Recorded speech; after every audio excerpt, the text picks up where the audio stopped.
All right, it's not quite 10:05, but I'll start the warm up here.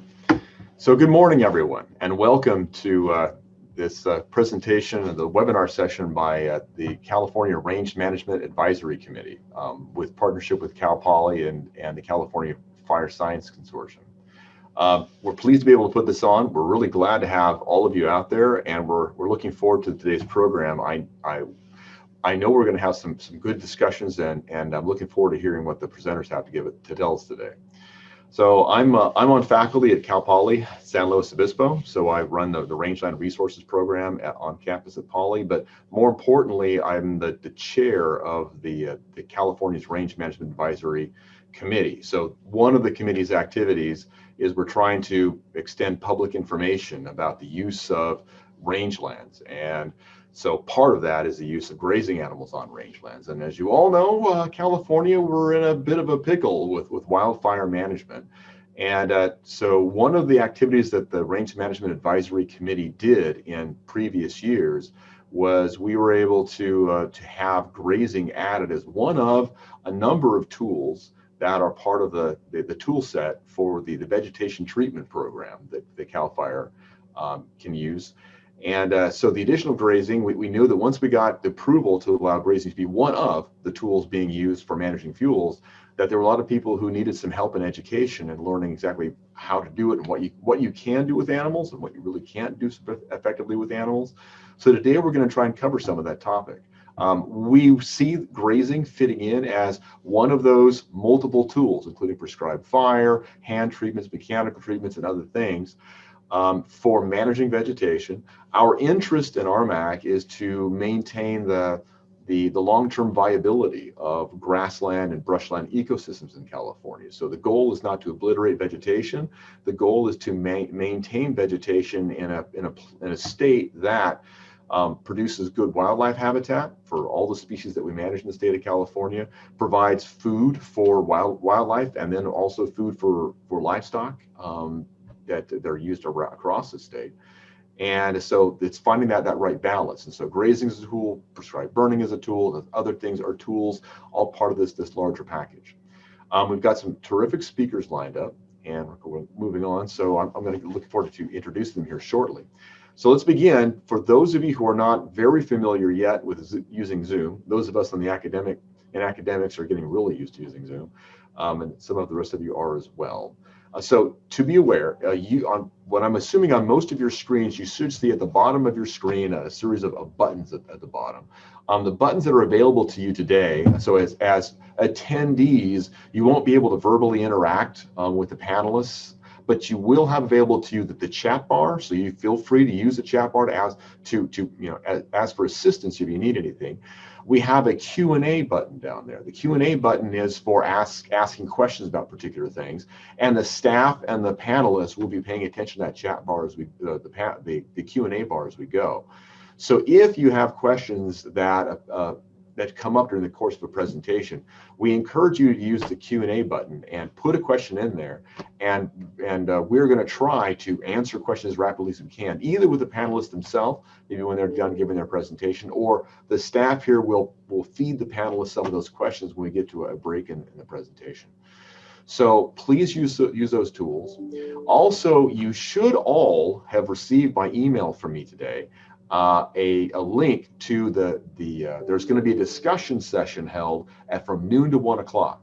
And anyone who wants to participate in that is welcome to. It sounds like most of the panelists are going to be able to join us for that.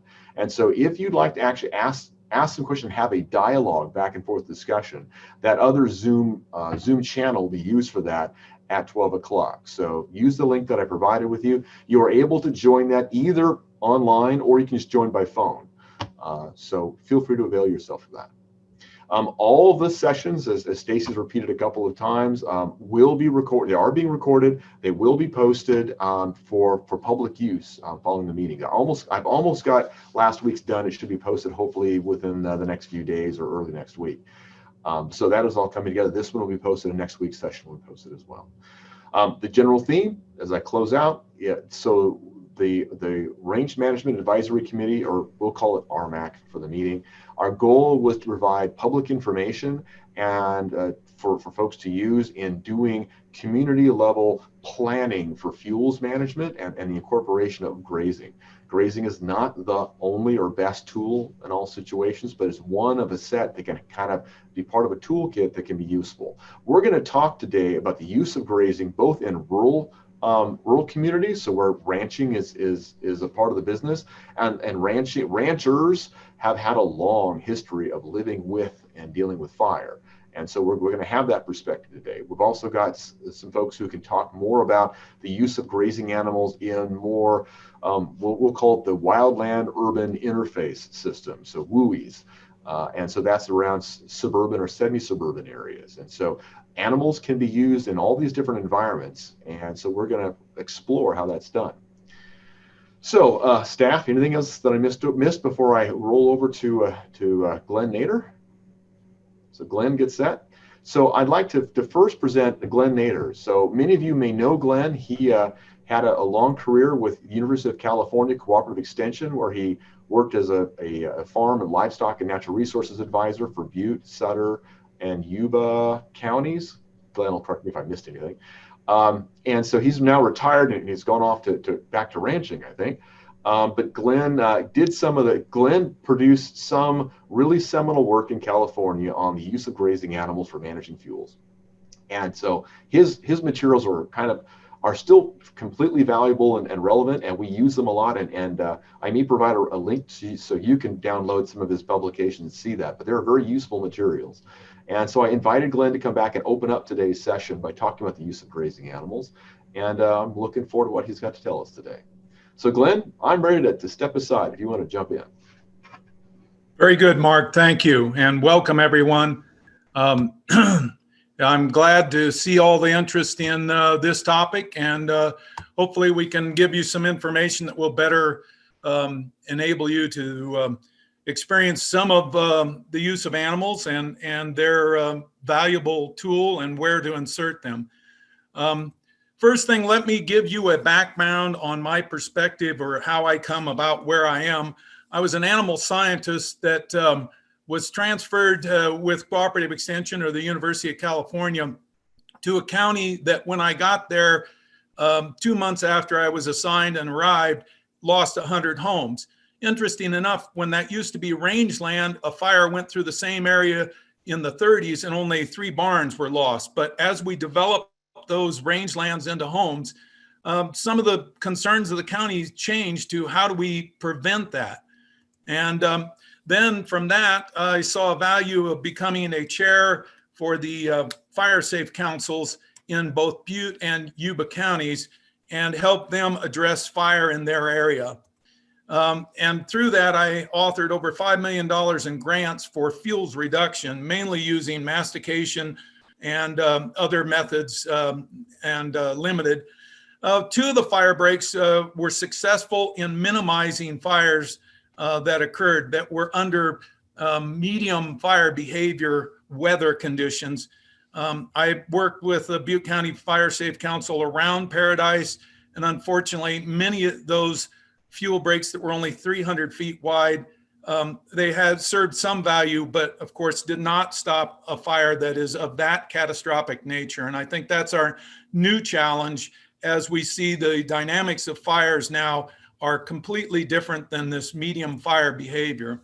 This was a poster that was put together by back in the days when it wasn't CAL FIRE, it was called California Department of Forestry, but Director Wilson put this together.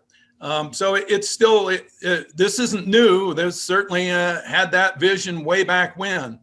Now, there was a program, last program was about fire, but for you to understand how animals will interact with fuel, we need to have some discussion again about how fire works.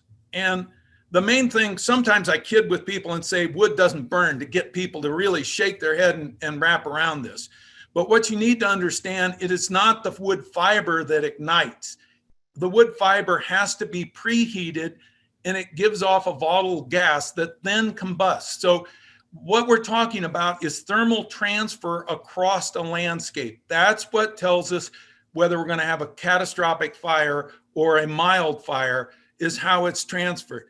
And if you're saying which one of these is going to preheat first, well, it's going to be the one with a pencil because they're smaller.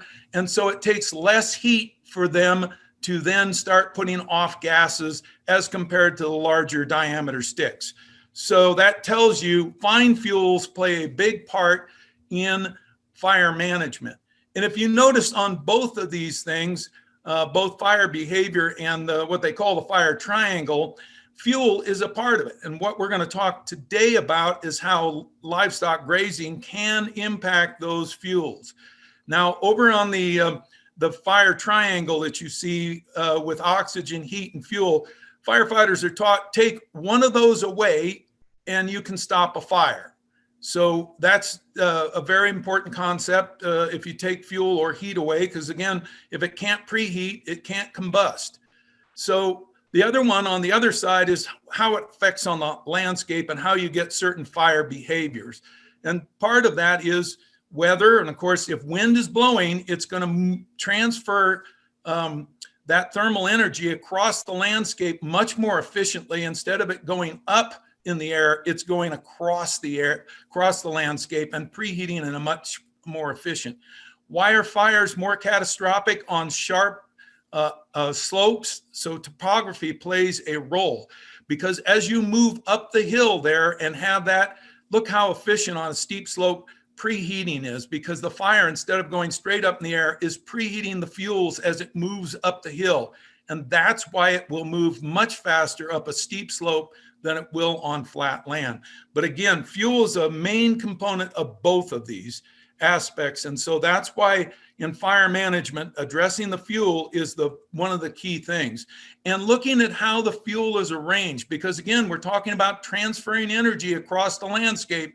So how is it arranged horizontally? Is it uniform or is it patchy? Can we break up the energy forms out there so when they do combust, air is your friend, and there's enough air that they don't transfer heat to the next combustible item that then gets enough heat to put off gases and catch fire. Then the other one is the vertical arrangement. Do we have complete continuity in a vertical arrangement that a fire goes up and then you have a crown fire versus a surface fire? So it's very important how the fuels are arranged. So this is just a graphic of that vertical arrangement that allows for a fire to climb up in the tree and be a crown fire. And if we spread those fuel sources out, then we don't have the issues. So again, we need to look at how we address those. And the good news is livestock grazing can impact two of the more important parts of a fire behavior modeling system, or how fire works. And that is how the rate of spread and the flame height. And those are related you can see in this graphic, 1 hour and 10-hour fuels. And that's how fast fuels will change their moisture. So it really is their diameter and how sensitive they are to drying out. And again, the smaller diameter, the easier a wind will dry them out. So again, animals are going to consume grass, forbs, small amounts of twigs and brush. And all of those are important parts of the fuel dynamics that we look at in fire behavior. And the key is, when you don't have continuous fuel sources, this is a ground fire. And when you do, well, this is what we're seeing on about 4 million acres this year, is a complete combustion of all sources, because we have complete continuity throughout the fuel source there. So traditionally, we look at fuel treatments, and fuel breaks have been the go-to in the past, 100 to 300 feet wide. They're placed at a ridge. And why on a ridge? Because the fire behavior, because you get to a flat spot, is much better than trying to put a fuel break in mid-slope where the preheating is so effective, and you need a wider area. So at the top of the ridge, you can be narrower and still be effective. They can be used as backfiring sites. So that's been the traditional thing. I think with the new kind of fire regime we're under, really, we're looking at landscape level treatments as probably our new tool if we're going to continue with these kind of catastrophic fires that have fire behavior that simply fuel breaks are spotted over. In other words, embers fly over as far as a half mile ahead of the fire front. So if you have 100 to 300 foot fuel break, they easily spot over that. So that's the issue here, and that's why landscape level is important. The other thing is, I should mention, a 4-foot fuel flame or less allows all firefighting options. Once it gets above 4 feet, then it starts limiting whether you can put hand crews in, dozers, those kinds of things. So we're trying, and fine fuels play a big role in that flame height also. So here's the one thing, I was drug out and they said, we'd like to bring livestock in to graze here. Well, there's some places under some fuel pass managements that are so decadent that really they're not an option for livestock. So really, livestock can be an integrated approach, following up some sort of fuel treatment. And I think the key one that we're missing right now as we burn 4 millions of acres a year is really looking at post-fire. And I know in the Paradise area, campfire, they are actually going in and saying, this is an opportunity. The brush is down. We've got nice succulent forage sources for animals to consume. Where can we graze them and be effective with fire on a landscape level? And of course, burning is another tool and herbicides are another tool, but both of those aren't as green as using animals in the system. Now here I want to show you that traditionally, if you're going to have cattle grazing, they're going to eat mostly grass and maybe some forbs. I will say as we go through this, there's a high degree of variation based on animals' past grazing history and what they're used to. But this is just one study that gives you what most of the time we categorize. Sheep, you can see, have a kind of a broader range than cattle, and goats is the same way too.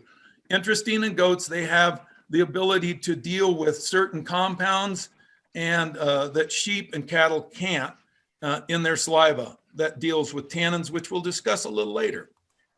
But here's the thing we need to think about.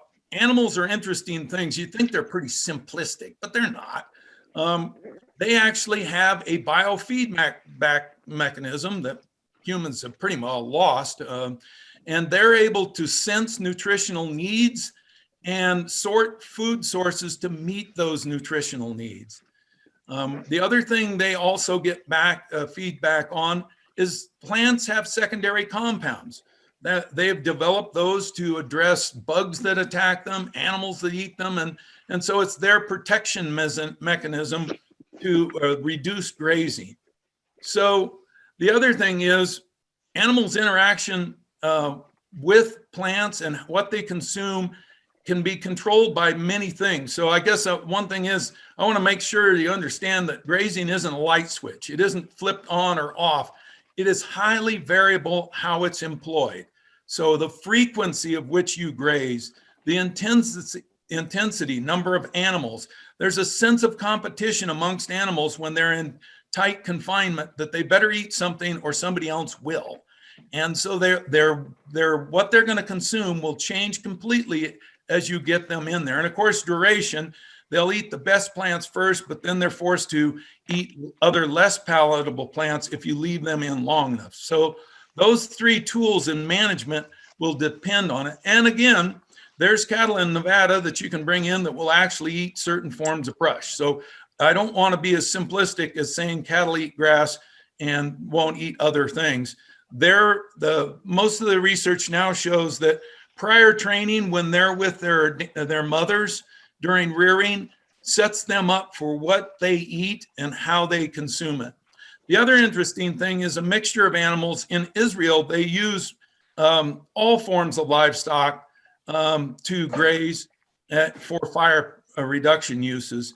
And that's mainly, body size, how far something can reach up into the fuel load. And the other thing is mouth parts. So if you've got thorns or other things on forages, that smaller mouth parts can work around those thorns and other things. So important little things.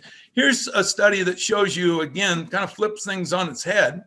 sheep, when they're lightly stocked, you can see mostly grass. But when they're heavy stocked, then they switch over to browse. So again, how you stock them and how you run them greatly. This research clearly points out that one size does not fit all, and that you can have variation in what they'll eat depending on your management. There are three things we try and manage for animals, because when I talk to most fire service people, this is the part they don't get. These animals need to sustain themselves. And I think early studies and early work, we tried to deficit the animals and get them to eat things they shouldn't. And I think that's not a sustainable method of grazing and using it for fire reduction. So we need to address proper levels of protein, proper levels of energy, which are, the technical term is volatile fatty acids, and minerals, and making sure the animals are provided. And when you do that, they can actually be much more effective at consuming things when you address this. So this is mainly for the fire service people to understand there is a bit of nutrition that needs to be balanced. They're not just out there eating anything and everything and surviving. Here's the other big challenge that we have in California. Particularly, many of our brush species contain secondary compounds. The biggest one is tannins. And that, if you think about tanning a hide and those kinds of things, tannins will actually block protein absorption, and they actually depress intakes of animals on those plant species with them. And those plants will have seasonal variations and even yearly variations in these secondary compounds. There are some other plants that are actually poisonous that are out there that have alkaloids, they have to be just one of those things you survey before you use animals in that area, just knowing the population of species there, and that you make sure that animals avoid those poisonous plants. This is one project that was the start of this whole thing. Kind of a funny title, Only Use Can Prevent Wildfire. It was done in Carson City. You can see it's a little blurry, but you can see the state capitol dome in the background because of the concern of fires coming into Carson City. And it was effective at reducing the fuel loads anywhere from near 800 to 2,600 pounds in the area, and very effective in that use. And again, it was one of the first ones done. Here you can see some transects before grazing, after grazing the following year, and they were able to sustain the fuel reduction actually into the second year, but they continue to bring animals in and graze. They used dry ewes the first year, and as you saw in that one, they moved to ewes with lambs. And of course, they had the fire service people had their targets for what they wanted in fuel reduction, and that's how this was geared, looking at fuel reduction. Now in pine forest, this is actually in a pine forest plantation, looking at trying to protect these young trees against loss for fuel or fire, taking them out after they've made a significant investment. And that study was done here back in 1999. I will tell you that we probably do need to do I'm retired now, but I'm hoping young staff will do further review of new literature. This was one that was done in Yuba County, where I was worked for the university, but they stocked goats at 7 head per acre for 3 weeks during the summer in pine forest. They estimated that they were able to remove about 15 to 25% of the vegetation. Their biggest challenge, again, was manzanita with the tannin levels, and the animals just wouldn't work that. Depending on the species and length of stay, you could see the utilization. And again, they went from the longer you stayed, the more they were starting to eat less palatable species. The cost of the treatment was in the 99 was $60 to $70 an acre.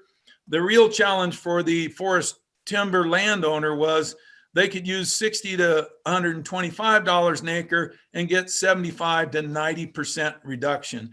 So that spoke that we needed to figure out how to address manzanita because manzanita was the major species that was left behind. And here's the protein levels. A well-done master's or PhD thesis was done at UC Davis under Dr. Wolfgang Pittroff's supervision.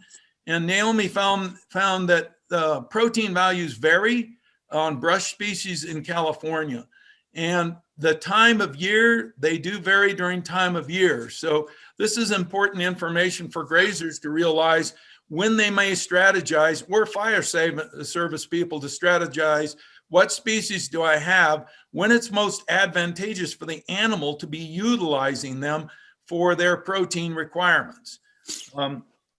The next thing is to look at those tannin levels, and she did the same thing correspondingly, and she did it at our Hopland Research Station over near the coast and our Sierra Station in Yuba County as the two places these were sampled. And you can see that tannins are particularly high in our manzanitas and, of course, blue oak. And they do vary during the year. And so, again, another strategy is looking at when tannin levels are a little lower and animal preference could be higher. Chaparral area is an area where grazing has occurred. One study looked at it using 400 goats in July, and they got 95% of the leaves and small twigs that were around 1.6 millimeter on mountain mahogany utilized. Scrub oak, they got 80% utilization, and other species were low, and they were only some were taken under duress only. So in that study, you could see that mountain mahogany was one that you got very good utilization along with scrub oak. But again, because of secondary compounds, we're challenged to use others, which really, again, says we need to address those secondary compounds. Now, under a holding pen condition, less palatable species, and again, the animals were hungry, so those secondary compounds were something they just went right past. Another study looked at 280 Spanish goats for 3 days on a fuel break in California. And they reduced those important 1 and 10 hour fuel, dead fuels by about almost 60%. So again, those are important things for fire behavior, is those 1 and 10 hour fuel sources. Another study looked at goats reduced brush cover 45 to 15% in 1 year. Sheep, it took 3 years to create the same results. I will caution you, it was those sheep. I wouldn't say all sheep, but in this study, the sheep they used, it took the same thing. And again, I will tell you that goats have in their saliva the ability to deal with higher levels of tannin. And so that's one of the reasons they are usually thought of as superior. But there are people with sheep that are proving that they can be very effective too. And in this study, they said it was actually better when they were followed by sheep, and they went from 41 to 8% in 1 year. So again, as the Israelis have found and other countries have found, combining animals actually gives you an enhanced utilization and something to consider in the grazing model. On 5 years of goat grazing, the brush cover was reduced to 2%. So repeated grazing events on an annual basis timed correctly got them to a whole different kind of landscape in that treatment area. Grasslands, you can see this is traditionally in the area around Yuba City. They burn these levees so they can carefully see about rodents or issues causing any kind of leakage in the dike during a flood. And they switched to using goats in this case. But it's a good model for looking at grasslands, because that fine fuel in grasslands will be an important part of a fuel component if we can manage that or reduce that. Here's the real key. For fireman people, you got to understand, when it's green, it's more value to the animal and to the livestock producer. As it dries out, the protein levels drop below what their requirements are. So yes, we can graze it, but people have to supplement with protein in many cases to make it effective once it dries out, or come in with a class of animals that has a lower protein requirement. As you see in this situation, dry cows or non-lactating cows that don't have a calf on them have less. And so that's why a lot of people will use wether goats and other things to get them by with a lower protein requirement. Here's one thing I have seen with projects that have been done. You really do get what you pay for, because fire service people say, wow, why is it so expensive? Well, you had them bring in 300 goats for 2 days worth of feed, and then you move them out. And so transportation costs. So it's really how you put together the grazing to sustain the producer or make it economical. But here's the one thing I saw. The first thing is we'll start out with a grazing program that addresses fuel and is objective driven. And then all of a sudden, another producer comes in and says, you know what? I'll graze for free. And that producer isn't willing to meet fire objectives. They're just trying to find free feed for their livestock. So truly, it does need to be, if you're going to really look at it as a fuel service, you need to look at how it works for the producer and how you meet those fuel objectives. And we'll list those a little bit. But first, on economics, again, really, we ought to start thinking on planning on a fire shed basis. In other words, the transportation of animals in, developing water sources for animals, and having herders or dealing with all that is a significant cost. So I think fire services or communities that want to use it need to think about how do they get a serviceable area, and how do you work with the producer to make it work for them so that their cost of production are not as high. And then the other thing is, I've worked with fire agencies that kind of think animals, you can put them in a closet when you're done. No, you need to find feed for them. And so the size of the project, and maybe in one case, they found other forage in the area that the producer could trail their animals to, and they were there for 3 months instead of there for only 1 month. And it worked out much better for the producer. So again, just thoughts of how you can put together a project is key to the success of the project. Now, here's things that fuel people look at when they're talking about animals. They want to change the fire behavior by impacting the fuel bed depth.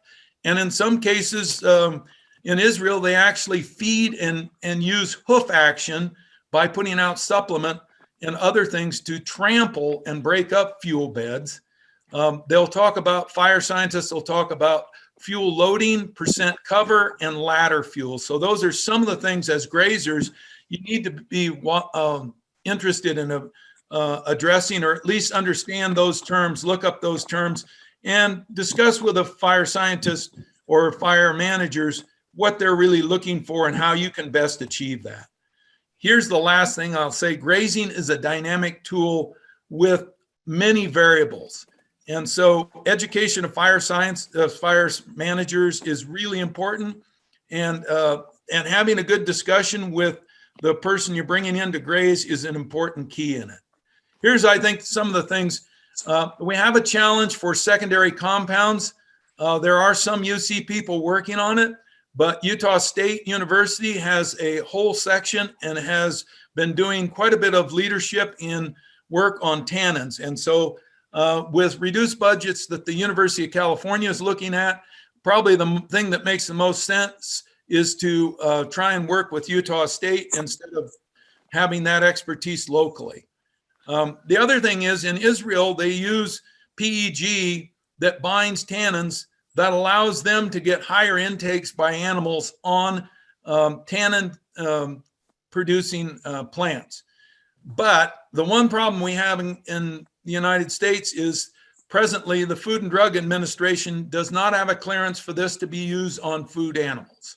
So there are some other ingredients that have been used in research projects and show potential amelioration or dealing with tannins. And so those are things that need to be further looked at in the future, if we're going to use animals on a wide spectrum of brush species in a challenge. And in closing, two things you might refer to. Much of what I've shown here is discussed in a Society for Range Management older publication, which is Planned Herbivory in Management for Wildfire Science. And you can find that, and it'll cover most of the discussion we had today of that study of what's the knowledge base on grazing and fire fuels. And above that, you'll see Profiles of California Brush. This essentially is a publication that took that PhD thesis and went through each plant species, talked about if it was toxic, what its protein levels were during the season, what its tannin levels were during the season in the California chaparral. And there is part 2 is coming out now that will soon be out, and it will talk about some of the things about addressing how do you deal with tannins and manage around those. So those are just 2 things that you might want to consider in use information you might want to access. So that's my talk, and I appreciate having the time to share that information with you. Thank you, Glenn. That's great. So you left 5 minutes. I've never seen you do that before. So we've got 5 minutes of time. So can I pitch this? So you spent a lot of your time, Glenn, talking about goats and sheep. Are there any words you want to say about in what circumstances cattle are particularly effective for dealing with fuels? They certainly are, and I don't want to misrepresent. There are certainly cattle have been used, particularly in Israel. They use them with hoof action and supplementation. And again, for fine fuels, they're an excellent manager of fine fuels with removal of grass and forbs. So they can play an important role. And George Work and others use supplementation here in California to show hoof action and use to reduce brush species in certain areas too. So they are a tool to be used also. Yeah, plus, cattle have a much greater intake than our smaller ruminant species. So if the question is simply removing biomass fine fuels, cattle probably can fit those situations well too. So you can at least remove a lot more than it would take 10,000 goats to do.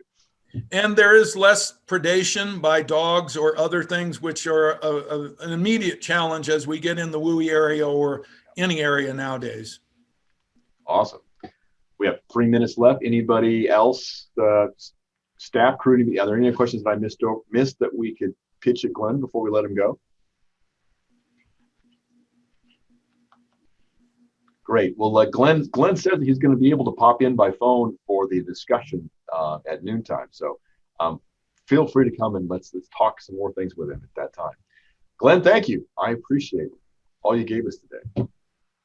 So now it's my pleasure to introduce Tony Toso. So Tony is a rancher. He's a member of the California Cattlemen's Association, and Tony's had a lot of experience living with fire in his circumstances. So Tony, whenever you're ready, I'm happy to turn the floor over to you. Apologize for that. Okay, so the map that you're looking at is the area that the Detweiler fire covered. And you can see the date there. That was back in July of 2017. Pretty hot day.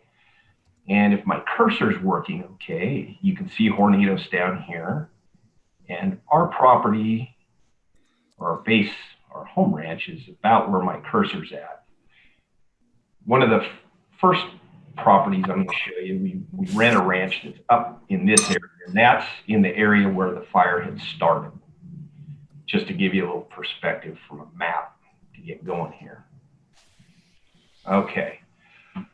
So before we get into that, and I'm going to try to give you a little chronology of what happened, and then to finish up, I'm going to give you some thoughts I had, some takeaways on what really kind of stood out to me 3 years later, kind of looking back on what had happened. So the fire started about 4 o'clock on Sunday, and it was contained in January of 2018, according to the official. Whoa. Yeah, so that went a while. The cause was determined to be firearm discharge. Now, an interesting point to that is that day when the fire started, I was outside doing some cleanup. We were just starting a remodel on my home. So I was doing some demo cleanup, and I remember it being hot and hearing gunfire off in the distance. And later on, it was determined that was the cause of the fire getting it started. So there were 21 structures damaged, 131 destroyed. It involved 40 federal, state, and local agencies, and over 81,000 acres were burned. In the first 24 hours, it consumed 2,500 acres, and that included about 750 of land that we owned or were leasing. So this is a picture of kind of where it got started. They call this kind of the north edge of Hunter's Valley, and it's right where Detweiler Road is. The fire started at Detweiler and Cotton Creek roads, and I live on Cotton Creek, which is a dirt road, and we're about 3 miles off the pavement. So our ranching operations run up and down Cotton Creek Road. So one of the pastures that we had was very near the start of the fire, and this was a picture I took, and I'm going to kind of, like I say, walk you through it. But when the fire had started, so it got into that brushy area that you see back there, and it was really warm that day. I want to say it was around 105, and it was pretty breezy. So all the conditions were right. So what's the call? The call was, after I went into the house to cool off with a little glass of ice water, my father-in-law says, "Have you looked outside?" Well, I did, and there was the mushroom cloud, or so it looked like at the time. And we decided that we were going to hop in the side-by-side, head up to the area and kind of assess the situation. Now you see the Bryson field, that's the particular pasture that was close to where the fire started. So we hopped in the mule and headed up there to see what we could see.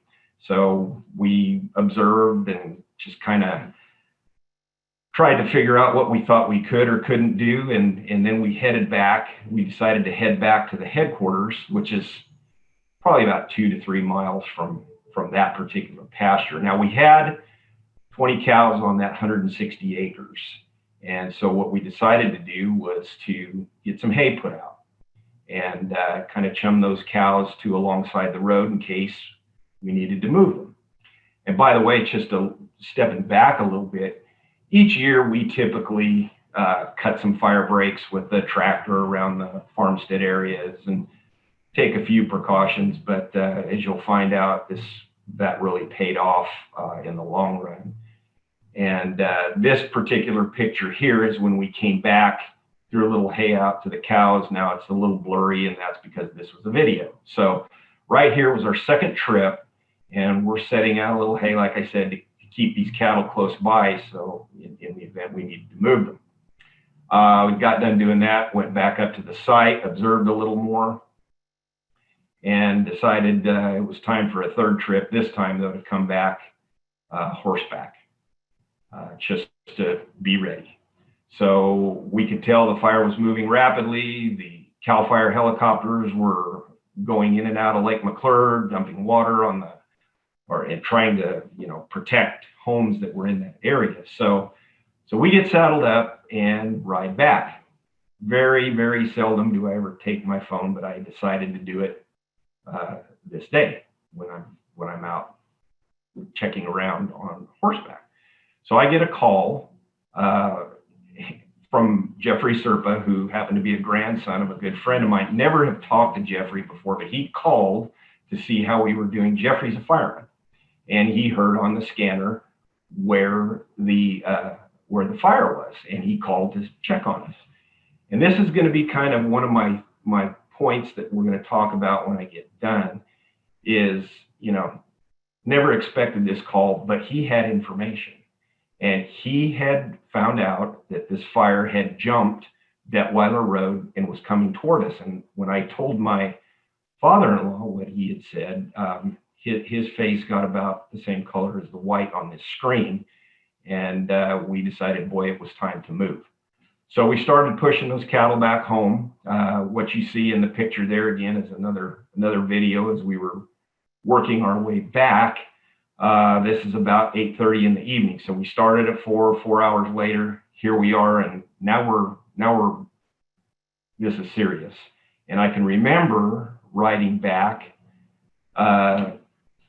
looking at my father-in-law and being able to see him pretty well, and it was getting dark. Well, that was the fire behind us, kind of lighting things up, and we both knew at that point we were into some serious stuff. So the picture you're looking at now, I took standing in front of my barn at 9 o'clock, and that's about the time the power went out.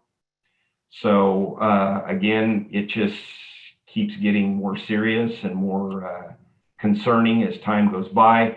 So where I'm looking at there is kind of on a ridge that's not on our property, but the pasture that we just came from with those cows is back there beyond that fire. So what happened there, getting that information, like I mentioned, being so critical, basically saved those 20 cows for us because that whole pasture went up in the fire. So now we're into what are we going to do, getting ready for trouble mode. So we got our thoughts together. Father-in-law got on the tractor, started widening the fire breaks. I went out and started to create space around power poles and water tanks. Got to have the water, got to have, when they do put the power back on, we didn't want to be out there waiting for poles to be put back out. I also went out and started to chum the hills and around the farmstead area that, with cattle were starting to come back in. I was seeing deer come off the hill. It was starting to get serious. And I can just remember as I was trimming around the water tanks and around the power poles, I was getting, I had a group of cows, how you'll feel like somebody's watching you. I happened to turn around, there was about 15 or 20 cows just standing there looking at me like, what do we do? So chummed a little hay. Of course, they liked that. Drove them down and started dumping cattle into our trap field, which was all dirt, which served a great purpose later on. So we had gathered most of the cattle. They were trickling in, coming off the hills, coming down to get away from the fire. And of course, we just let them in as time went on, and we just went about our business trying to make sure we felt like we had things as protected as we could. In the meantime, we got a visit or two from the CAL FIRE people. We got a visit from the sheriff, letting us know there was an evacuation advisory. He smiled and basically, you're not leaving, are you? No. And we decided we were going to stay there and ride this out. And it was concerning. We felt better after visiting with the CAL FIRE people. We got a little, information on what we could or couldn't do as far as where we would be safe, get the cattle in here, do different things that would help you get through this. So about 3 o'clock in the morning, that's the picture you're looking at. There's 3 in the morning, and that's from my back deck at my house. So we're in the trap checking the cattle, and father-in-law says, hey, take a look, and here comes the fire down the hill. So it's burning around our homes, and the burn, as you can see in the bullet, was slow. And that area, that farmstead area, typically gets grazed down pretty good by our livestock. So that's going to be another takeaway. This is an incident here where, why I knew we had trouble. I never truly felt threatened from that standpoint. It never really seemed like it got that hot. And I attribute that to those cattle grazing those fine fuels like Glenn was talking about. Now where you're looking at on this picture, those are CAL FIRE trucks up at the top. That's a road where I come in to our home place. If to the left of the screen was a field that we were not grazing at the time. We were in negotiations with our landlord, so we didn't have cattle on there, and the feed was about knee to hip deep out there. It went up like a Roman candle, torched the whole place. You'll see a picture here in a second of the loading chute that went up in flames, and we'll have some pictures here in just a second. But at this point, now we're worrying about the homes. We're on watch with the hoses, sprinkling the roofs, the decks, that type of thing, and just getting around Farmstead area, making sure that we're preserving our improvements, our buildings, and we're feeling pretty good at that time about having the cattle caught up. We had a few that didn't, were balky or spooky, but what we did is we just cut a guard around them. They went up to the fence. They wanted to be around the other cattle that were in the trap, but they wouldn't necessarily go in the trap. So we just cut breaks around them and kept them safe from that standpoint. That's the next day. That's Monday, and you're looking back at where my home is, and it's in this area in here. And so that's what things look like on Monday morning.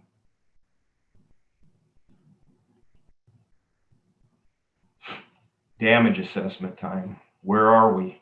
What have we got going on? So this is the loading chute that I was talking about on the pasture next door with the more fuel out there.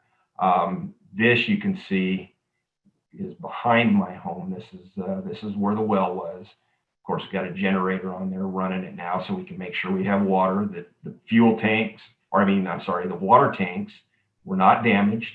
Made it through. You can see right here where my father-in-law had been running the scraper around, and that fire came off of that ridge right up there. I expected it to come up the canyon, but it decided to ride the ridge, and it came down right at us there. So we left the cows up for 2 or 3 days, fed them hay. And one of the nice things about being in a rural community is the outpouring of help. I just can't say enough about neighbors, friends, bringing hay, asking what they could do. It's just really nice. It's a great feeling to know that you have people that have your back. But this is where you come into our home ranch. And we did not turn those cows out, and we did it for a reason, because we did not want them to get into areas that were like on a fringe, or where it had burnt up to. And you'll notice to the right, that's a bull pine tree that had been smoldering for several days. Well, we didn't want that to happen with pine cones or branches or anything like that, and have those cows kick a pine cone or something like that off and get it started again. At this point, the CAL FIRE guys were going up and down the creeks, along the roads, doing their thing, making sure that they had containment on it, and it was good to see them. And they brought a lot of sense of security into the situation. So that picture on the right, that is off of that 160-acre field that we originally pulled those 20 cows off of. So that's part of it. And then we've got another picture here of that same field, and that's Lake McClure out in the back. So you can see just how that fire got in there, and it basically took out that whole 160 acres. So the girls wouldn't have made it. And then to the right here, this is a couple of weeks after, so we started calving. So you can see in an area down here, this was on the home place. This is just below my home. So you can see how it was low intensity in there, as opposed to what you're looking at on this other field, on this Bryson field. Now, just a point of perspective on that Bryson field, we had just rented the place. And those cattle were out there maybe 2-3 weeks prior to this fire. So there was quite a bit of vegetation out there, and you can see what this looks like compared to what this looks like over here on the right side of your screen, where we had the grazing going on. So this is probably the best example I can give you of just how lower the intensity was. And I think, you know, we saw in Glenn's presentation a little earlier talking about ladders and the fire climbing up those ladders and getting into the trees and that kind of thing. And that's kind of what you see over here to the left versus to the right. So I know I'm getting pretty good time made here, but I had some final thoughts that I wanted to visit about. And I know we kind of touched on them as we started the presentation, but preparedness. Again, each year we get out there and we cut breaks. The cattle are allowed to graze, and that's one of the first things we do in the springtime is put those cattle in the pasture where the home place is. So we graze down the areas where the homes are. And like Mark said, we've had plenty of experience with fires in the area. This was probably the worst one as far as for being on our property between 2017 and this awful year in 2020 with 4 million acres plus 4 million acres having been burnt. We've had other incidences go on in the area, and it's you can really see the difference when you've had some cattle on those lands and being able to reduce those fire fuel loads, and that just really had an impact on me.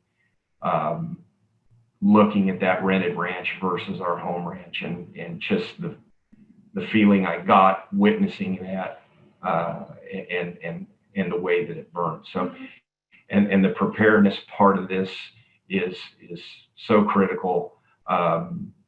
Being able to create those breaks, it helped save our homes, it helped save our livestock, and the livestock basically helped save themselves by reducing the fuel loads. I talked a bit about the phone call I got, not from my father-in-law, but from Jeffrey Serpa. I can't stress that importance. And this really makes a case, in my opinion, for rural broadband and for the ability to communicate and to get information.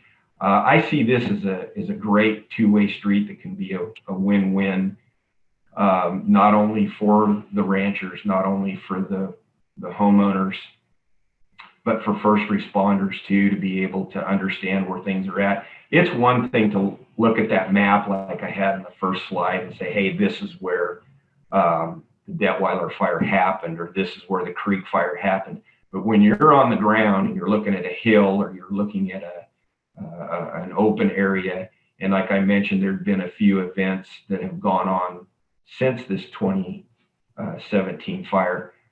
You're trying to figure out where things are at, what way the wind's blowing, all these things that could have an impact. And I mean, you're watching the sky constantly, and when you hear the drone of those CAL FIRE planes, you're wondering what's going on. So I can't stress enough how valuable communication is to the success of minimizing this type of damage. The next bullet there, emergency access.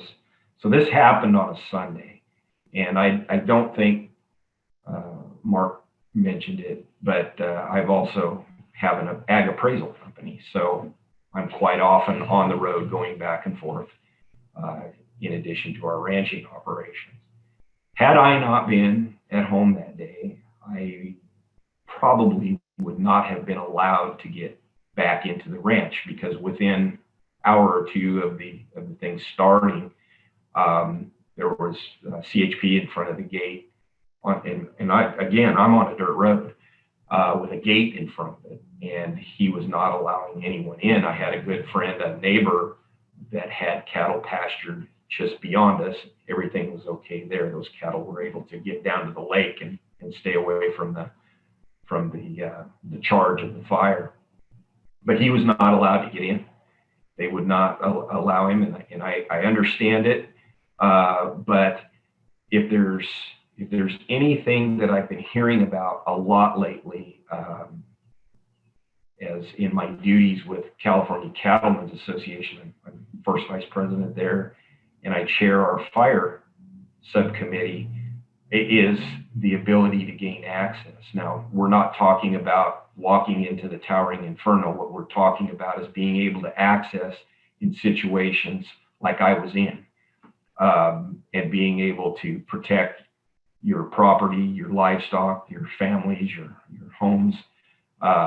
And I am very adamant about the fact that had we not been there, you don't know, an ember blowing up on the roof, or something simple like that we probably or could have prevented, is huge. And I know there's efforts going on out there. CCA, California Cattlemen's, is looking at this very closely. We've been getting a lot of feedback. And like I mentioned, this is probably one of the biggest areas of concern that I've been getting from our membership, and particularly this year. We've had several calls, emails, that type of thing as all this firestorm has gone on, about people needing to get back onto their properties and just take care of their homes and their operations. So that's one of the things that we'll be focusing on. So emergency access, grazing being important. I think I pretty well touched on that. There's great benefits to the grazing, in addition to reducing those fine fuel loads that go into this catastrophic wildfire equation that we're trying to deal with. But we can look at the carbon sequestration component and protein sources and creating open space and just being a part of the environment. And ranchers want to be a part of that solution. We're a community that, like Mark said, a lot of us that run livestock in the foothills and in these high risk areas, we can help be a part of that. The session isn't necessarily on prescribed fire, but we've touched on it a little bit. And Mark also talked about, being a part of the puzzle. We've talked about, I saw some of the questions about mastication, about logging, about, the different tools, the resources that we have to combat this.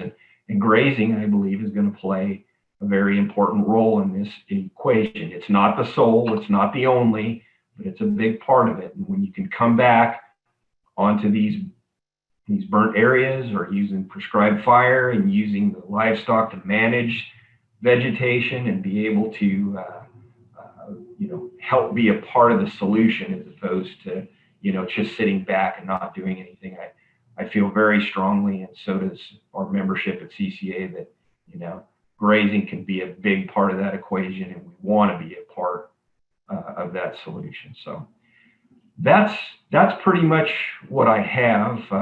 Be glad to answer any questions or receive any comments. But I want to say I really appreciate what you're doing here. This is a heavy lift, and there's a lot to this, and it's going to take a lot of different walks of life to make a difference in what we're dealing with. And like I said, ranchers want to be a part of that, but this is a great format, and I just want to extend my thanks to Mark and Edith and the other participants in this for doing what you're doing. So thank you very much. Appreciate the time today. Thank you, Tony. We appreciate you making the time to be here today with us. Okay. So yeah, I agree with Tony. There's a lot of those of you who are in the audience now. We're up over 160 or 70 now. So we all represent different points of view in different parts of society, and being able to manage California's grasslands and the ecosystems in the state and manage them well is going to take everybody's effort and contributions. I do want to make a quick, again, I want to refer briefly back to what Tony had mentioned about the importance of setting up communication networks ahead of time. So this applies as well to WUI areas as it does to rural communities. You need to figure out what in the event of an incident, how do you, what access do you need? And oftentimes firefighters and law enforcement don't know what kind of access that people need, and they don't know why they need that access. Mm-hmm. And so it's really important in rural communities and other communities across the state to have those conversations long before the incident happens. So you need to go through the process, and these processes, as Tony could probably tell you, can go on for months, if not years, to kind of work out all the details. So the time to start having the conversation is not when you see the smoke. The time is in the wintertime when things are kind of chill and relaxed. Great. That's the time to start talking about it, right? Yes, definitely. And it's a win-win for everybody, because you can be building bridges with first responders, the agencies, that type of thing. There's always room in the schedule for getting out there and inviting, maybe have the CAL FIRE unit over, or the local county fire department, or working with. We do that with our local cattlemen's with CHP. On we work with the guys to help them with how they handle cattle, and put loose cattle back into a ranch, give them a set of fence pliers, and I see a lot of room for being able to do that in this fire scenario as well. Great. Okay, so thank you very much, Tony.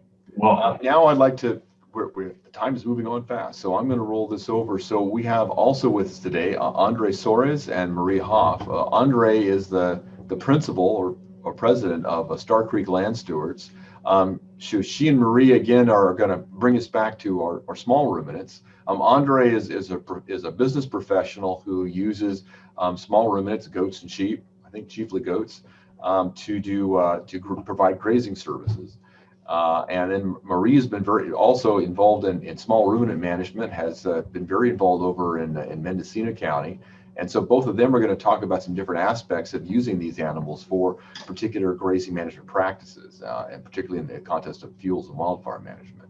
So Andree, I don't remember whether you or Marie were going to take the lead. So whichever one wants to jump in first is welcome to do so now. All right. So thank you, Mark, for the introduction. And I am the owner of Star Creek Land Stewards, a contract grazing company using sheep and goats for fire mitigation, and been doing it for about since 2014, and now have an operation fairly large size, about 5,400 head of animals, primarily goats, and they're out doing contract grazing from, generally speaking, from late February through October this year.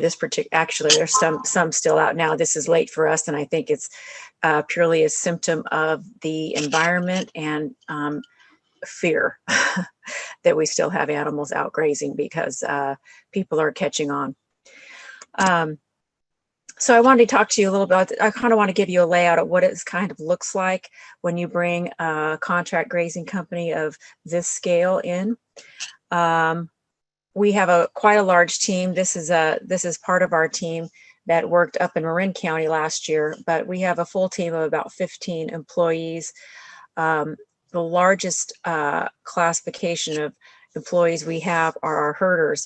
And you see here my project manager, Bianca, in the screen with 4 of our herders. They come to us on H-2A work visas from Peru, and they really are responsible for the day-to-day management and animal care for these livestock year-round. So we can't do our jobs without them. This is a very, very important, critical cog in our wheel. Without these H-2A herders, we don't have the ability to provide the scale that we currently are, and which California really needs, I believe. So I want to talk to you a little bit about species. We have sheep and goats, as I mentioned. On the left, you see Dorper sheep. That's the species that we use primarily. And they're a hair sheep. We find them to be hardier. They hold up really well on a varied palette of forage, even through their gestation, when their nutrient demand is a little bit higher. They tend to do really, really well on our vegetation that we put them on to graze, which isn't always necessarily what is thought of would be the best for gestating ewes, but they tend to do really well on it, as compared to more of the wool breeds, Rambouillet and that type. Spanish Boer Cross are the goats that we have, and we really like this breed. Again, they're very hardy, they're very good mothers, and they have worked for us really well. Depending on what type of depending on what type of vegetation we get into, and we'll hit this a little bit later, sometimes we'll prescribe a herd of all sheep, sometimes all goats, and sometimes a mixed herd, depending on what the needs are.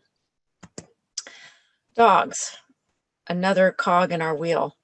It's very critical that we have guard dogs and herding dogs.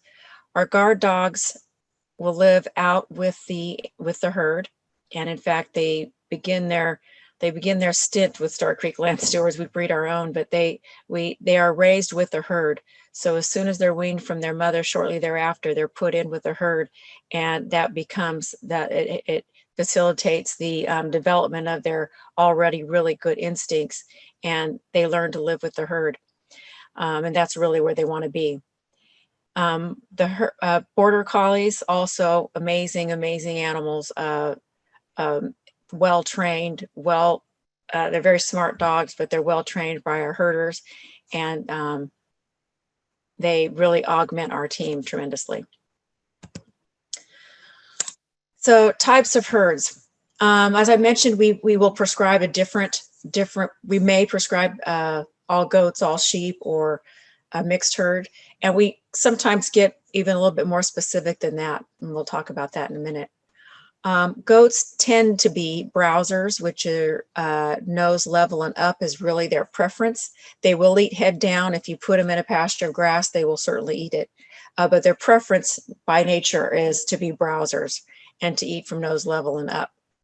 Sheep typically have a preference to be grazers, that's head down eaters. And as Glenn mentioned earlier, depending on how the animals were raised, how their palates developed over time, they will also browse and get into shrubbery.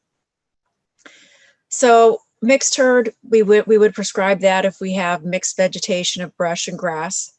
And we find that when we do that, the sheep do get into the brush a little bit quicker than they would if they were deployed as a monospecies. Sheep herd, made up typically of breeding ewes and rams, do really well, of course, on just grass. Goats, we're out with breeding does and billies, really fantastic on dense vegetation, ladder fuels, the critical ladder fuels, and the like. We also have developed several herds of wethers, which are the castrated males. They are really remarkable to watch for a few reasons. They can be grazing out longer throughout the season because they don't have that the nutritional demand that a gestating doe would have. They're also larger, and so they can eat more per day, so they're a much more efficient tool on the landscape. And they also they're just extremely hardy. So when you talk about how much they take off the land per day, if you assume, which is a safe assumption, that they eat about 4% of their body weight a day, the wether animals average about 140 pounds. So if you figure out that per day, each animal's taking off 5.6 pounds a day. And we ran this scenario for a case scenario where we were going to be on the land for 5 months, a particular area for 5 months. So if you do the math, they actually get down to three herds of 400 head removed about 1 million pounds of forage over a 5-month period during the grazing season. And that is material that's removed from the landscape. It's not slashed and left to burn. It's completely removed that would otherwise become fire fuel or be treated by chemicals or other means, and all the while improving the soil. And of course, carbon sequestration. So that really is a huge number. And if you think about what the impact of growing that, the multiplying factor of that on large open spaces could be in preventing wildfire in California, it's really remarkable. This, of course, is the carbon cycle. And for me, I often, I've only been in it I was raised in the sheep industry, but my father had commercial sheep, and I actually never was involved. I was a registered nurse and worked in neonatal care for 29 years, and then kind of came back to a type of the business, separate business from my father's. But once you see this on the ground, you can't unsee it. It just makes so much sense. Here's some information, just sheep in California, based on the numbers we are aware of in California. California sheep on the land consume approximately 500,000 tons of vegetation matter annually. 500,000 tons. And again, that's not vegetation that's grown or produced for that purpose. It's grazing rangelands that would otherwise become fire fuel, or there are repurposed crop residues, especially in the valley here, that would otherwise be eradicated with chemicals or fossil fuels. So there's certainly a fit for it. That's why sheep in California have been around for so many years. It just makes sense, and it's really a fantastic fit for our environment out here. And we really need to protect this tool moving forward and actually get the numbers back up to where they were. So how does it work? This is what a grazing project might look like, involve, and this is what we might look like showing up to one. If you look on the right, this is a visit before we actually come onto the site. And you see there, I'm a project manager with Nestor, one of our herders on the left. We're reviewing maps. On the right there is a key member from the fire department working with Marin County Open Space. So it really is a good picture of all the entities working together. This is before we have animals on the ground, really talking about where we should be, where we shouldn't be, because we have to be very aware of that. And making the most of the time on the landscape. So planning is a very important part of using targeted grazing services. And we have found that when you engage the entity that has brought you in, they really tend to they like to get involved. So we've had really great experiences partnering with agencies. So on the site visit, we'll assess the vegetation, what the water access and availability might be. We need to have a place to put a camper for our herder. We need to be able to assess loading and unloading sites, which may not be the same location depending on the topography and sensitivities and proximity to homes and highways. Developing maps in advance that are clear for the agency, clear for the project manager, but most importantly, clear for the people on the ground. So some maps can look really good the first time you look at them, but if they cannot be easily interpreted when they're actually on the ground using physical landmarks and things like that, they're not as helpful for getting the job done by our herders who actually have to put up the fences, identify grazing borders, and that kinds of stuff. So project sequencing is very important. We know we're working with Mother Nature, so we may not know. It's very rare that we have a hard start date, and it's very rare that we have a hard end date. We are getting really good at estimating length of project size depending on assessment of the vegetation and knowing the number of animals we're putting out there and the type of animals. But it's important to recognize that schedules are flexible during grazing season as much as possible. And setting those expectations for your client and the agency you're working with is very important on the outset because everyone's really learning. And of course, overall safety when you're coming onto a new project is critical. Staging is important. We need to identify a place to unload. We usually bring our team in a day early to set up the fencing into paddocks, which we call the smaller fenced area. We may be coming in to do, let's say, 60 acres, but we may only put up a small fencing for about maybe 5 acres for the first day. And then as those animals move through that space, the herder will put up the next paddock and take down the first paddock. And so we keep leapfrogging through the total area. Water is very important and could be one of our major challenges depending on the topography, where the access is. Can we get a water tank in there? Can we get a quad pulling a small tank in there? How many times a day are we going to have to take water to the animals? Or can we get the water close enough to a paddock the animals are in? All of that's really important. And then the project begins. The animals arrive. This is kind of what it looks like.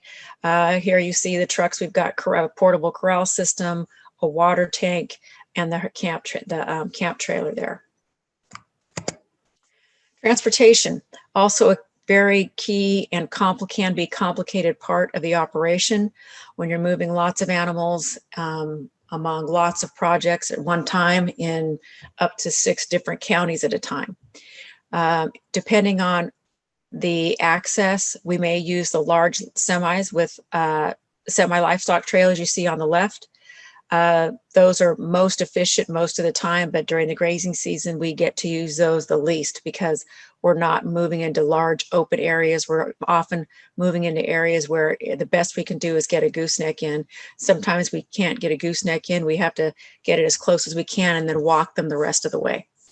So you see a combination of all those efforts there in front of you.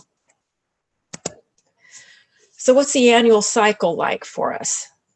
September through November is fall grazing. Like I said, we still have some of the weather herds finishing up, but we also have the breeding stock back home around Las Banas area, which is our home ranch area, and our lambing and kidding is deep underway right now. Between December and February, that continues, and we'll probably have all of our animals home during that period of time. And then grazing season, March through August is the heavy time. September, like I said, we still have a herd out. During that period of time, nearly 100% of our animals are deployed on grazing jobs. We do keep our yearling ewes and yearling does home for most of that time because they aren't fence trained. They are less predictable and they can become a greater liability for you out on grazing projects. Another thing we do not do is we don't ever do any lambing or kidding out on grazing projects. We're working very closely with the public, and the reality is where there's life, there's death. And that can be very challenging in public situations, although people who are around livestock recognize that that is a very natural part of what happens. We work very hard to design our breeding program and our grazing program to respect that, keeping those as separate as possible and not having any lambing or kidding done out on grazing projects. Here you can see this is kind of this is before we're deployed in grazing season. This would be probably like February-ish. We have does and kids at home, and we've got sheep and ewes and lambs doing in the corral. We're working on this day. This may be a day where we're doing castrating. It's a day we're doing castrating and tail docking, I can tell. So all those important things that still need to take place to maintain healthy breeding stock, all that happens at home during the fall and winter before they're deployed out on grazing jobs. Animal health is of utmost priority to us. It is our number one priority. If we don't take care of our animals, they don't take care of us. And so we will not put our animals out on projects where their health is going to be risked. We recognize there's natural predation, and we do our best to mitigate everything that's out there. But understanding the needs, the nutritional needs of the animals is really important.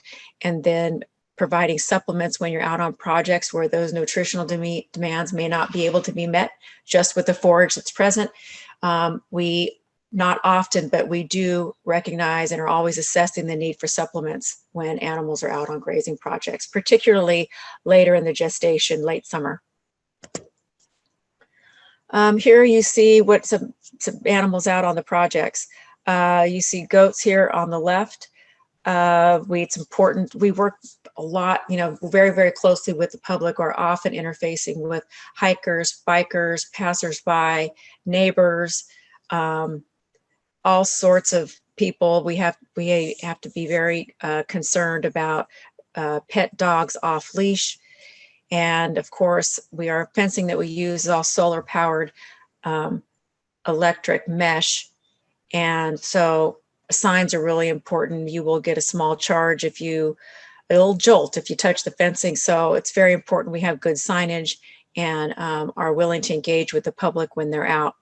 And we've learned quickly, 5 minutes of education goes a long, long way. You can make a friend out of a foe in no time. And before you know it, you have that same person calling you the next day, letting you know there might be a problem. So the public are partners as well. This is a sample of a map. I'd mentioned that maps are really important. This is depicting early planning on an area where we were working with agency to deploy 3 specific herds as contiguously as possible for as long as possible, recognizing that anytime you have to put animals on a truck and moving them around, it's less efficient. So this partner was fantastic in working with us to help create a grazing plan that allowed us to walk our animals from project to project on nearly absolutely contiguous grazing properties. So the different arrows are the different paths that those herds took. And I think that was about a 3-month-long project for 3 herds. That's basically the same area, but it's a different a map that came from a different agency highlighting their particular goals. And so the key shows what they wanted us to graze before a certain time period and then after a certain time period. And that was being respectful of star thistle and goat grass and trying to hit those at the best time.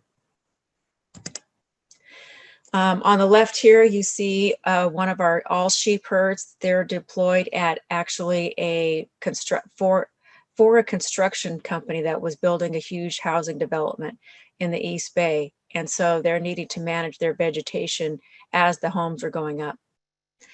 And on the right, that was mostly grass. On the right, you can see the goats in there getting up on their hind legs, and they can really get up. The wethers can get up to nearly 7 feet high on their hind legs, and they will also get up into the trees. Here you see, with our wether goats, actually all of our grazing animals we keep for about 6 or 7 years, typically, and they become very used to us and very friendly, and we get very attached to them. Something I try not to do, but it is inevitable. On the right, Glenn was talking about where methods become very effective when you're on ridge roads and things like that. This is on a ridge road. This is actually in one of the map I showed you before with all the colored arrows. This is within that mapped area on a ridge road. And the idea here was to keep the fire roads as clear as possible. And you can see the background back here. This is where the animals had been, and this is what they're into. So this looked like this before. And what the agency determined is that they need to keep the fire roads very clear because they recognize that if there is a fire, surface streets will not be available to them because of neighborhood evacuations. They will not be able to get fire trucks in. So the fire roads is how they're going to access the burning areas. And then they need to be able to do so safely and effectively. So they recognize that it's very important for them to keep their ridge roads clear on either side so they can move large equipment through there and not start fires while they're doing it. This is an area, again, this is it's called Mission Pass, and it was very heavily brushed. That's a paved road there on your left, but not much traffic came there. It was a closed road. They really only use it for agency staff and of course for fire staff, but the goats went in there and really cleared it up for them, and really made it a better used area and safer in the event of fire. If you look on the left here, this was before the goats went in. The middle is 24 hours after goats, and the right is, I think that was 72 hours after goats. What are the challenges? Our challenges: erosion, invasive species, logistics. So where land is steep, we try to recommend skipping the area, or if they really want it grazed, we'll move the animals off much quicker than if it were not a concern. We work closely with biologists in areas where there's invasive species or sensitive areas to identify the best time of year to avoid. And the other things I talked about: water access, planning, scheduling, client communication, Mother Nature, who we have no control over, and recognizing it's a 24/7 operation. As Glenn mentioned, you can't just warehouse these animals after 5 p.m. It's a 24/7 operation. And so that's an important thing for clients to recognize who have not used grazing as a tool before. I mentioned before, labor is a huge issue, and sometimes politics, both at the federal and state level, can impede this. But I will tell you that this is a critical labor source. And if we don't have this, the sheep in 550,000 head of sheep in California will be gone. Opportunities, community outreach and education. We love this. School field days, ag tours, public policy. As I mentioned before, it's going to be really important. The next step is to really impact public policy, and we need to do so via industry association, educating lawmakers and other state agencies, and things like we're doing today. And then on the right is just a nice fence line of grazing. And that's the end of my presentation. Thank you, Andree. Be happy to answer any questions whenever the time is right. You have generated a lot of them. We're going to roll it over to Marie next, but Andree, Okay. You might want to, if you're able to have a look at the Q&A line. There's quite a lot of them in there for you. Okay. Hopefully, Andree will have a few minutes to pop in with us over lunch. So if yes, she does, I will. That'd be great. We will try to get those questions addressed as best we can. Sure. So I'm Marie Hoff. I'm based in the eastern part of Mendocino County. I run a very small flock. I think Andree and I are kind of counterpoints. Andree, I think, is like on the larger scale, and I think I might be on like the smallest scale you can operate sheep and goats on for doing this kind of work. I have 35 sheep. I raise this breed, Wissant, which you're seeing a picture of. This is a ewe.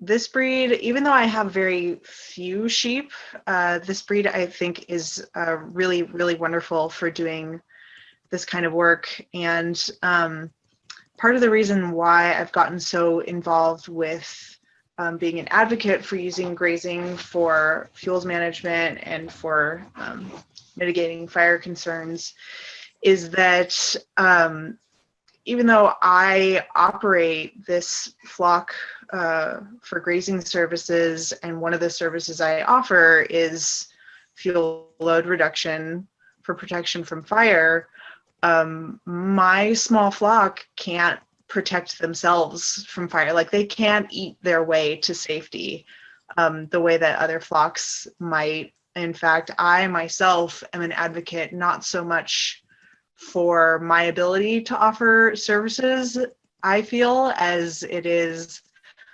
my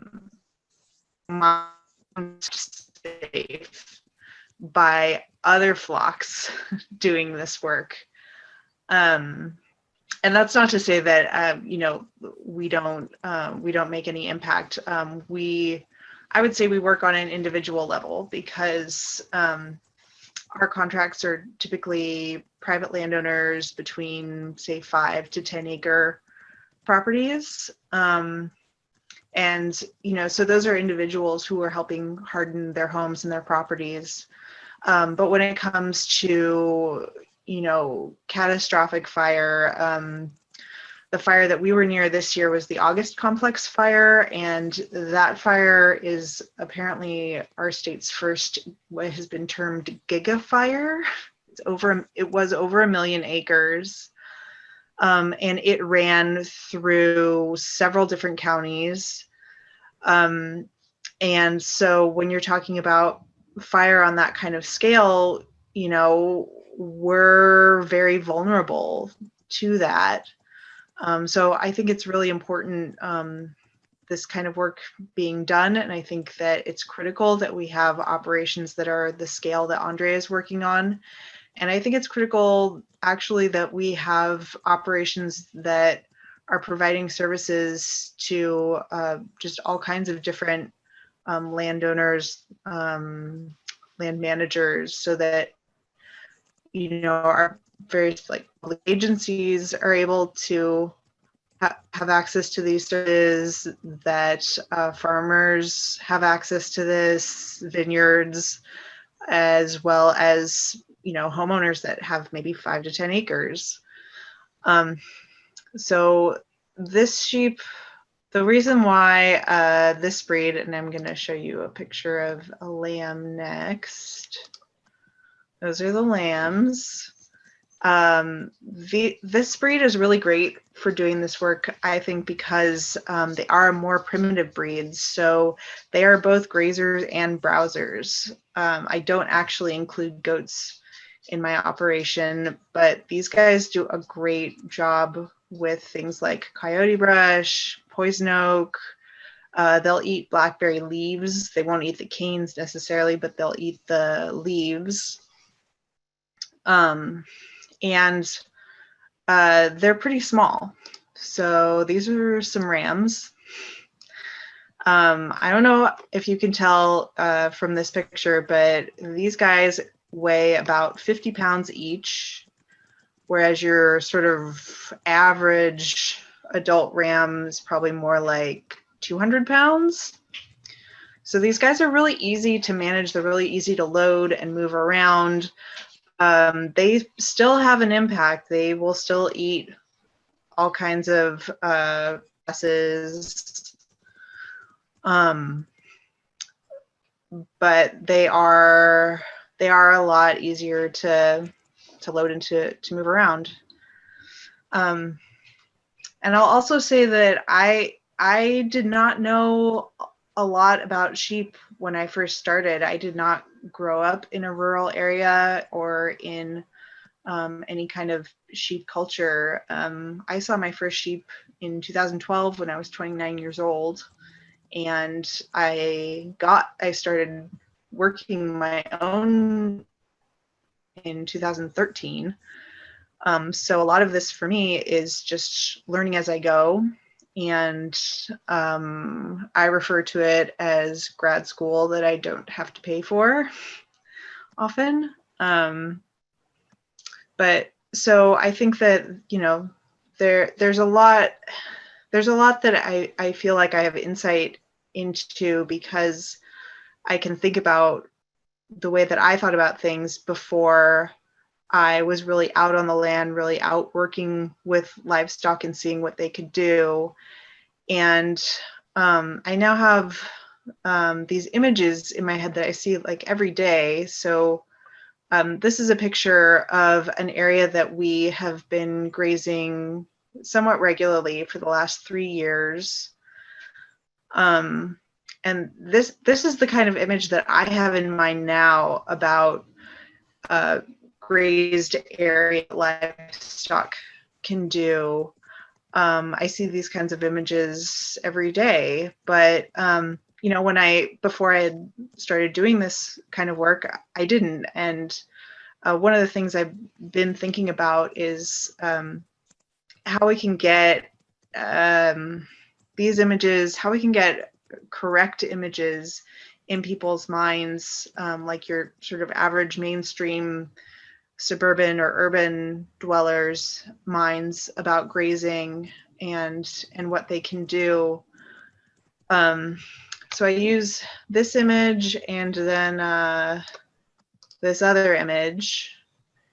So these two images, they're taken in the same area. Like this is like about 10 or 20 feet away from the green. Let me see if I can just like put them right next to each other. No, it's going to be annoying to me. The difference here is management. It's not going to let me do this. Oh, wait, there we go. So, you know, like these areas are right next to each other. They're actually quite close to a source of water because there's an irrigation ditch that goes nearby. There's a pond kind of a little further on. You can see in the background of this green one, there's this willow tree that is thriving in this area. So there is water here. This is what this area looked like in September. And so this area on the left has really never, I mean, it hasn't been grazed in maybe decades. Like maybe every so often a deer will wander over and like take one little nibble. But there's been, you know, it hasn't been mowed, it hasn't been grazed. And that's what it looks like in September. Whereas this green grass is what it looks like in September, right before we started grazing it. So the last time we grazed that area would have been in, I want to say February, probably February, maybe March. And, you know, when I see these images every day, I just think, what if the areas in California that looked like this on the left were grazed regularly and looked like this on the right? And especially in September, while the August complex was raging, it really hit me. I would feel so much safer if most areas around looked like this on the right versus this on the left during that time of year. And part of my interest in sharing with you all today and in continuing with this kind of work as an advocate is that I think that people in their minds, and you know, when we're talking about different ways that we can deal with these things, it feels very abstract to me sometimes, and I would like to see it become a bit more give the somewhat pun, but like down to earth, just more realistic view of this is what we're talking about when we're talking about using grazing for fuel load management. As far as I know, you know, I mean, this can't really be done with all the other methods that are out there, like this greenfield on the right, maybe with prescribed burning, but with prescribed burning, you can't really do that on the kind of scale you can with grazing, at least as far as I know. So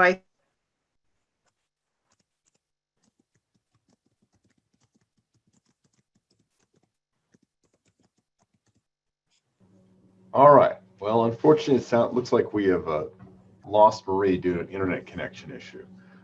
Marie, if you reconnect, please join back. But it looks like we are getting very close to the noon hour. So I just posted, if anyone's interested, the link that will take you to the other Zoom channel where we'll have the follow-up discussion. We do have a few minutes left, however. I think there's no reason why we can't entertain a few questions. But let me do this. Let me just briefly kind of tie together this morning's program. So the main objectives that we wanted to cover today were some of the basic ideas that one, grazing livestock, browsing animals, including goats, can be useful for managing some kinds of fuels and fuel beds. And so, how you deploy those animals, when you deploy them, that's a complicated process that we can't get into here in this session, but it's a thing that we're quite interested in exploring going forward. There has been a lot of research, there has been research done on examining what animals can be used and what they're most effective for under what circumstances.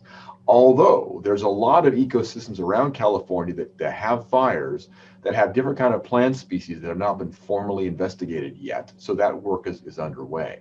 We have people who are professional people that have grazing businesses like Andree does.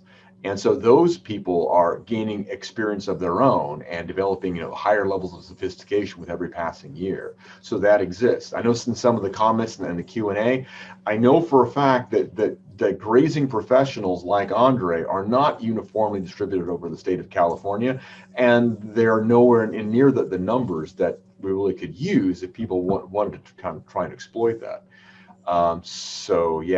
Presenters, we've got a question. We've got a request for your email. So any of you who are willing to share your email addresses, could you post those in the chat line?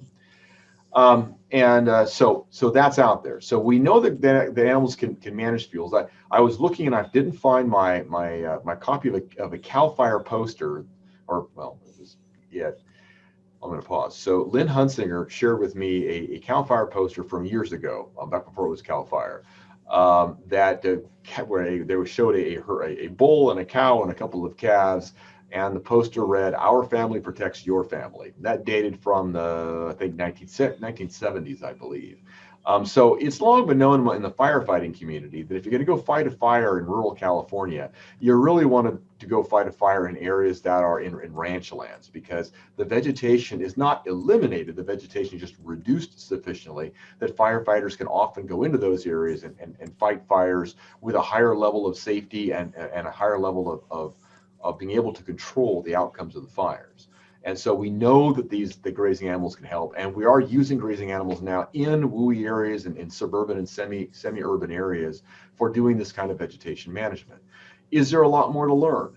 Yes, there's a lot more to learn about how to use these animals effectively. Also, how to tie these animals in with other treatment alternatives like prescribed burning and mechanical treatment. So as a quick example before I cut this off, so for instance, there are some ranchers and landowners up in Northern California, Tehama County, where I used to work, who have used bulldozers and balls and chains to crush brush in the rough hill country, and then bring in. So Glenn gave a great example of big decadent chaparral stands that are completely impenetrable by small animals like goats. But if those brush stands are crushed, the resprouts of the brush, that's going to be very palatable and edible material for the goats. So if you can remove it and crush that material down so the goats can gain access, then let the resprouts come, and the goats can participate in helping to slow down the regeneration. The goal, again, however, is not to simply get rid of all the brush. The goal is to maintain those shrubland communities in a state of good ecological health. Make them productive for wildlife, productive for the endangered plants that exist in them, and also reduce the severity of the threat to communities. Can you come here a second? So, there we go. And so, Andree, if you want to mute yourself. there we go. So anyway, so that's the point of today's program. So I'm going to go ahead and bring this session to a close. I will just in a few minutes shut this down. If you want to pop a few chats off, you may. In just say 5 minutes, I'll have the other Zoom session on that other channel that I posted online available. You're all welcome to come join us if you have the time, and we look forward to seeing you. The next and last session for this November is going to be held next week, same time. And this time we're going to be talking about communities, what resources are available to a community or a group of landowners or property owners or homeowners who together want to find a way to protect their properties. Who do you go to? Who's got information? Who's got sometimes funding and other resources to assist you in accomplishing this? And we're going to talk about that next week. With that, I thank all of you for coming and participating today, and it was good to have you join us.